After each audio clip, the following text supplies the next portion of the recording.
If children are safety observant and know how to look right, left, and be observant of everything going on about them, then it's fine them coming to a dementia unit and visiting their grandparent, especially if they have another observant parent, and definitely if they have two observant parents there as well. And other dementia residents will look out. When they see children, they'll make sure to be a little more careful and warn other dementia residents as well. So all that in place, and if the child is too busy, maybe just put them in a wheelchair until they're safety conscious enough to be at the unit. But all that in place, the dementia residents adore having little children visiting the dementia unit. They just love it. And it would be just so good if more children could visit. Little dogs visit, but not enough lovely little children.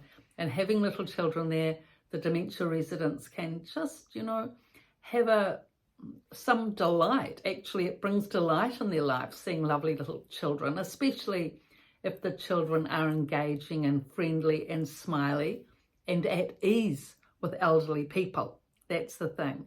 If parents have brought them up to be at ease with granny, at ease with elderly people, at ease with a hospital-like environment such as a dementia unit, the children will enjoy it.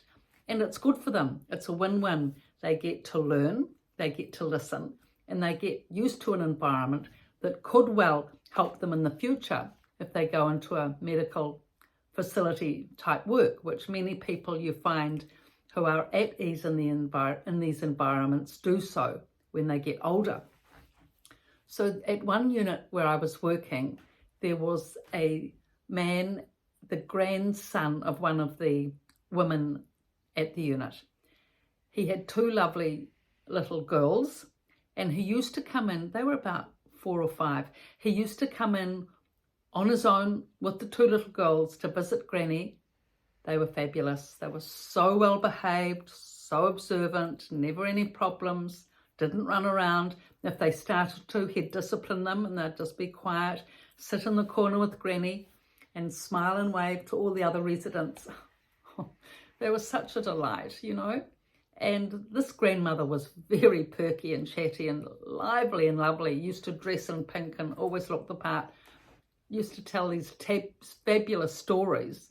You were never quite sure whether they were fiction or non-fiction, but the way she told them so well, it really didn't matter at the end of the day. So this grandson used to come in every week to visit his grandmother with the two little girls, and the rest of the unit used to love it, because most dementia residents, I'd say 90%, don't see their grandchildren at the unit. They just do not visit for, various reasons. And except by those parents that encourage them to come. They're really the only ones that tend to come. Otherwise, maybe they see each other on Christmas Day when commonly dementia residents go out. But other than that, you don't see them at the unit. And the dementia residents for most of the year don't get out. So it means that they're not seeing them unless they don't get to see little children or young people, unless they sit at the window alcoves and look out the window. They'll see young people coming and going, visiting family members at the hospital, or maybe some of the staff bring their children along now and then, so they see them in the car park, but actually in the unit, they don't get to see young people. I mean, the mother might bring in photos of the children and what they're doing, and maybe a video, which is good, but it's never the same as actually seeing the child in real life. So the more that people can come, grandchildren can come to dementia units. It really needs to be normalised though, not just once in a blue moon occasion, because it needs to be regular. Because if it's only like once a year or something, the young person comes in and they feel really ill at ease. I've seen this. They come in, they don't know where to look, they don't know what to say, and they just sort of, like possums in the headlight, they just sort of look glazed really, and they just sort of walk through completely disconnected, not engaged with the place or the people.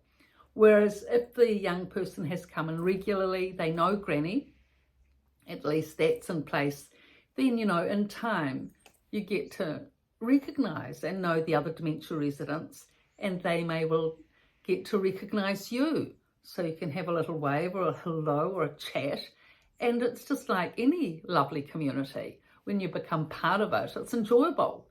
And that's definitely the case when young people can integrate into these environments. So there was one other example where one of the fathers, a father was in a dementia unit. He was younger, he was sort of early 70s, and he'd had a child later in life. So the son was only in his early 20s, and he was very good at coming to visit his father, and he was very good to the vulnerable residents who English wasn't their first language. I mean, he couldn't speak their language, but he certainly communicated with them through sign language and smiling and gestures and such like. And he really made a little niche for himself, actually, with the residents that he became friendly with. He wasn't friendly with everyone, I have to say. He wasn't that friendly to staff, but he was really good with the residents. And he used to come once, twice, sometimes 3 times a week to see his father. So those other residents that he befriended and mentored got a lot from him. So all respect to him for that. So I've written about these topics and more in the 2 books: The Resident's Voice from a Dementia Unit, Everything You Need to Know for a Family Member Going into a Unit, and this book, The Resident's Rise, Everything You Need to Know for a Person Once They're Actually in the Facility. They're both on Amazon, these 2 books, soft copy, hard copy and ebook, and in my website description below. So please, if you're a reader, even if you are not a reader, it's good to read these books because they're good reading, easy reading.